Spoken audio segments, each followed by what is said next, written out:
नमस्कार, स्वागत है आपका आधुनिक टाइम्स पर। मैं हूं आपके साथ अंजू सिंह। आप सभी को 72वें गणतंत्र दिवस की बहुत बहुत हार्दिक शुभकामनाएं। भारत में हर साल 26 जनवरी को गणतंत्र दिवस बड़े ही हर्षोल्लास के साथ मनाया जाता है। इस साल हम 72वां गणतंत्र दिवस मना रहे हैं। ये दिन हमारे लिए बहुत ही खास है क्योंकि इस दिन भारत का संविधान लागू हुआ था, जिसके बाद भारत एक गणतांत्रिक देश बन गया। भारत का संविधान दुनिया का सबसे बड़ा संविधान है। इसे बनाने में 2 साल 11 महीने और 18 दिन का समय लगा था।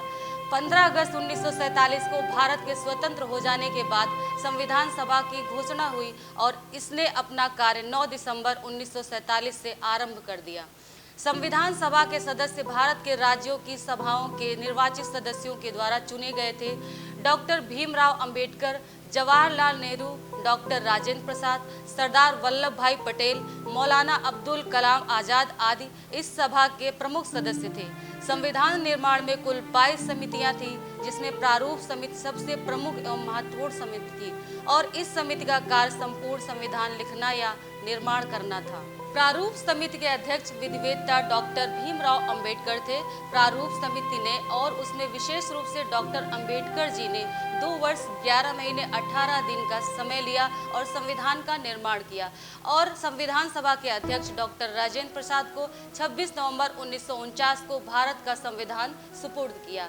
इसलिए 26 नवंबर को भारत में संविधान दिवस के रूप में प्रतिवर्ष मनाया जाता है। संविधान सभा ने संविधान निर्माण के समय कुल 114 दिन की बैठक की। इसकी बैठकों में प्रेस और जनता को भाग लेने की स्वतंत्रता थी। अनेक सुधारों और बदलावों के बाद सभा के 308 सदस्यों ने 24 जनवरी 1950 को संविधान की 2 हस्तलिखित कॉपियों पर हस्ताक्षर किए। इसके 2 दिन बाद संविधान 26 जनवरी को यह देश भर में लागू हो गया और इसी संविधान की वजह से ही हम अपनी बेहतर जिंदगी जी पा रहे हैं।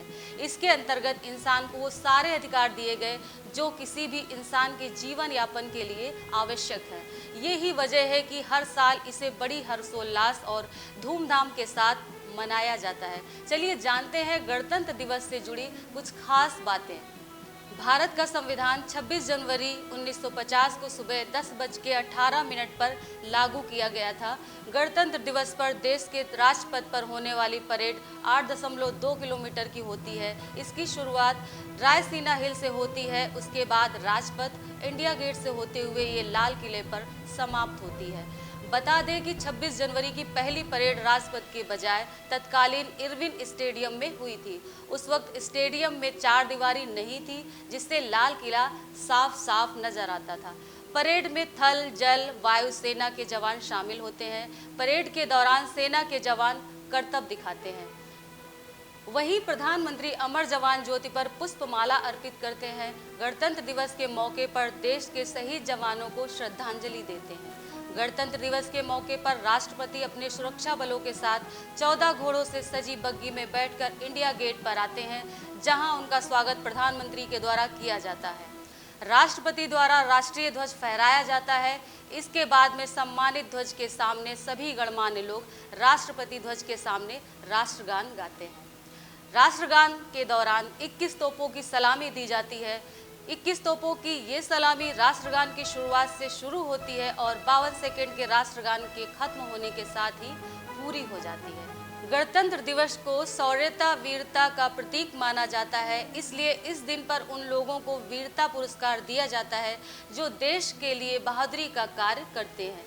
गणतंत्र दिवस के मौके पर देश के हर राज्य में अपने लोक नृत्य प्रस्तुत किए जाते हैं। भारत विविध धर्मों, आस्थाओं और संस्कृतियों का देश है और यहाँ हर दिन कोई न कोई त्यौहार मनाया जाता है। हर धर्म को मानने वाले लोग पूरे उल्लास के साथ अपने पर्व मनाते हैं, लेकिन कुछ त्यौहार ऐसे भी हैं जो प्रत्येक देशवासी के लिए महत्वपूर्ण है और पूरे देश में सम्मान और स्नेह के साथ मनाए जाते हैं। 26 जनवरी भी एक ऐसा दिन है जो देश का राष्ट्रीय पर्व है। देश का हर नागरिक, चाहे वह किसी धर्म, जाति या संप्रदाय से ताल्लुक रखता हो, इस दिन को राष्ट्र प्रेम से ओतप्रोत होकर मनाता है।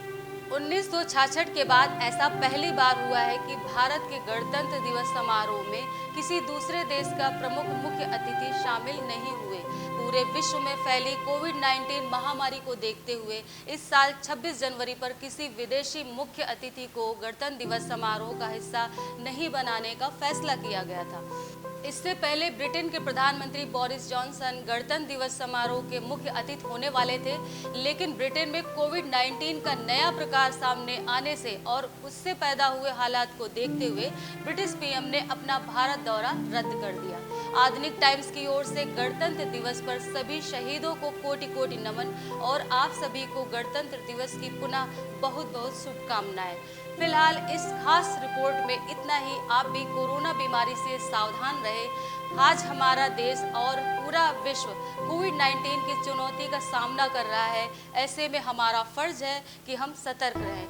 कोरोना से बचाव के लिए नियमित रूप से हाथ धोना, मास्क पहनना और आपस में उचित दूरी बनाए रखना जरूरी है। और तमाम अपडेट्स के लिए जुड़े रहिए आधुनिक टाइम्स के साथ। जय हिंद, जय भारत।